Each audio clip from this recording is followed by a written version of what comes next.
Bonjour à tous et bonjour chers frères et sœurs, bonjour chers parents.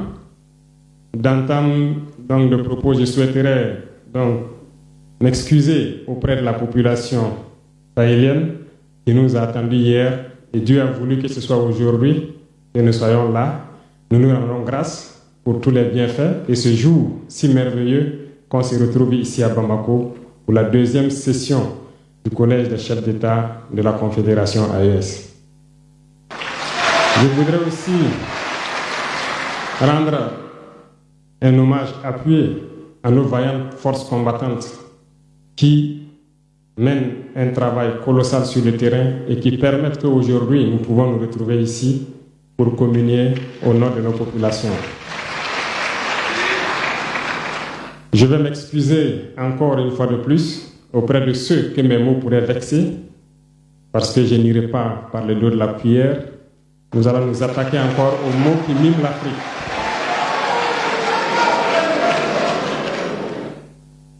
Vous avez certainement tous déjà entendu parler du printemps arabe.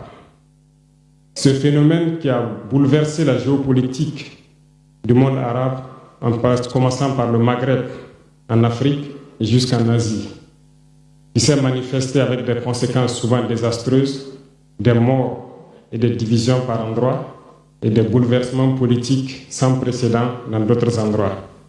Et je pense que tous les Africains devraient comprendre qu'est-ce que c'est que ce phénomène, d'où il vient, et qu'est-ce qu'il faut faire pour se prémunir d'un tel phénomène. Malheureusement, nous sommes au regret de constater que certains Africains ne se réveillent pas. Et ce que je vais dire n'est que ma pensée à moi, mon analyse, c'est qu'il y a quelque chose qui vient sur l'Afrique de l'Ouest, que j'ai appelé l'hiver noir. L'hiver noir arrive.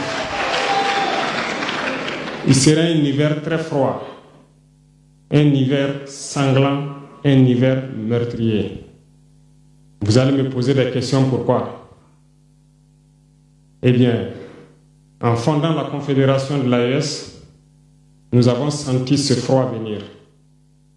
Et tous les jours que Dieu fait, nous nous évertuons à trouver des troncs d'arbres pour allumer un feu qui va réchauffer le cœur des Africains, un feu qui va réchauffer les mentalités et le sang des Africains pour nous unir autour. Nous nous sommes évertués également à faire la chasse aux loups pour essayer d'utiliser leur peau pour faire des manteaux pour nous protéger du froid de l'hiver. Nous nous sommes évertués à construire des montagnes, de grandes montagnes pour briser le vent de l'hiver qui devrait s'abattre sur nos communautés. Malheureusement, force est de constater que certains Noirs sont là tous les jours à arroser nos troncs d'arbres d'eau fraîche pour qu'ils ne puissent pas brûler. Ils se transforment en loups ou font en sorte que nous, chasseurs de loups, nous ne puissions pas surprendre le loup. Lorsque nous voulons construire nos montagnes, ils brisent les cailloux pour que nous ne puissions pas arriver. Pourtant, l'hiver arrive. Et quand l'hiver viendra, devrions-nous permettre à ceux-là qui combattent de venir se protéger avec nos manteaux qu'on a confectionnés, avec les montagnes qu'on a construites pour nous protéger des vents, ou encore se réchauffer avec nous autour du feu. Telle est la question qu'il faut qu'on se pose. Qu'adviendra-t-il donc du panafricanisme quand l'hiver viendra? L'hiver viendra parce que la guerre se transporte en Afrique de l'Ouest. Les impérialistes font tout pour mettre l'Afrique de l'Ouest à feu et à sang. Mais du sommet de l'État jusqu'à certaines populations, soit nous faisons semblant de ne pas voir venir le danger, ou bien nous sommes nous-mêmes complices de ce qui va arriver. Le chaos pourrait s'installer. Je dis bien pourrait s'installer. Beaucoup de gens pourraient mourir. Nous allons nous entretuer de manière tellement atroce que pendant ce temps, ils seraient là à piller nos richesses, à imposer leur volonté. Et ceux qui vont survivre de cette tragédie n'auront que deux choix. soit s'unir pour toujours contre l'impérialisme ou se résumer à être des esclaves jusqu'à disparaître. Il faut donc se prémunir de l'hiver noir qui vient. Nous ne pouvons pas comprendre que les Noirs en Afrique de l'Ouest ici prient Dieu que les terroristes tuent des populations noires.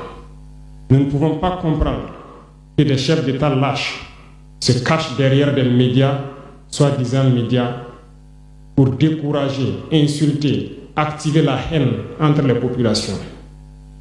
Ces individus qui sont sur leur plateau, qui tous les jours du matin au soir crachent leur venin toxique pour attiser la haine entre les communautés, ils sont généralement très vilains. Avec leur gueule de misareille, ils ne savent que faire cela. Regardez-les bien. Ils sont là avec des yeux de drosophiles sauvages. Tous les jours, c'est cracher du venin. Ils cherchent à diviser les communautés. Sur les réseaux sociaux, ils sont là et ils sont nombreux. Pourquoi est-ce que nous, Noirs, cherchons à cultiver la haine entre nous? Et par hypocrisie, on se dit frère. Il faut que nous puissions nous dire la vérité de manière très crue, quitte à ce que ça vexe, on va s'excuser, mais il faut que nous nous réveillons. Pourquoi est-ce que le noir est comme ça? Pourquoi est-ce que nous ne pouvons pas voir le danger venir, nous unir et nous prémunir? Pourquoi est-ce qu'il faut que par nos comportements, nous allions affronter ces dangers qui risquent de nous décimer? Mais d'autres ont fermé les oreilles. Ils font semblant de ne pas entendre la politique de l'Autriche. Des peuples se complaisent dans la colonisation. Ils aiment cette domination. À peine s'ils n'appellent pas les impérialistes, venez nous coloniser. Nous aimons être vos esclaves. Nous nous posons souvent des questions lorsqu'on voit les réactions. Ces pseudo-intellectuels décérébrés qui sont là à longueur de journée à entamer des débats en toute indignité, en toute malhonnêteté, comme s'ils ne voient pas la réalité des exemples qui se présentent à nous. Il y a plein d'exemples. Lorsque la démocratie fait certaines choses contraires aux règles même qu'elle s'est fixées, ils ferment les yeux là-dessus.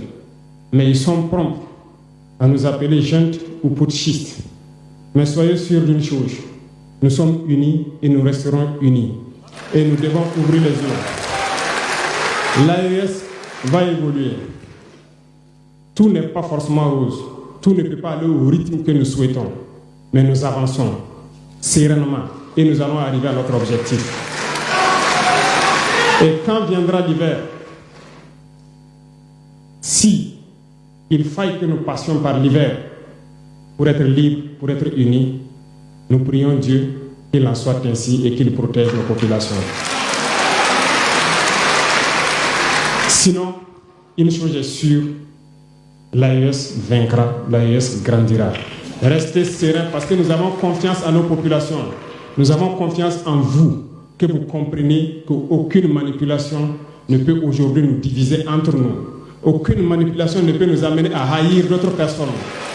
Aucune manipulation ne doit nous amener à riposter d'une manière violente, physique, face à ces individus qui n'ont absolument rien compris. Restez sereins, ne ripostez pas physiquement, nous riposterons par la communication jusqu'à ce qu'ils changent eux-mêmes de mode d'action et nous allons aussi riposter en fonction du mode d'action. Restez sereins, Dieu protégera l'AES. Dieu vous protège tous, toutes les populations de l'AES. Dieu vous accompagne tous dans vos objectifs. Et Dieu, qui est si juste, se bat pour ceux qui se battent. Nous nous battons. Nous sommes une population résiliente, la plus résiliente de la sous-région. Personne n'aurait cru que vous pouvez supporter ce que vous êtes en train de vivre. Nous allons vaincre le terrorisme, nous allons nous développer et nous allons nous affirmer. Nous allons avoir notre place dans le concert du monde. Que Dieu bénisse l'AES, que Dieu bénisse notre population résiliente et résistante, que Dieu nous unisse davantage, la patrie ou la mort.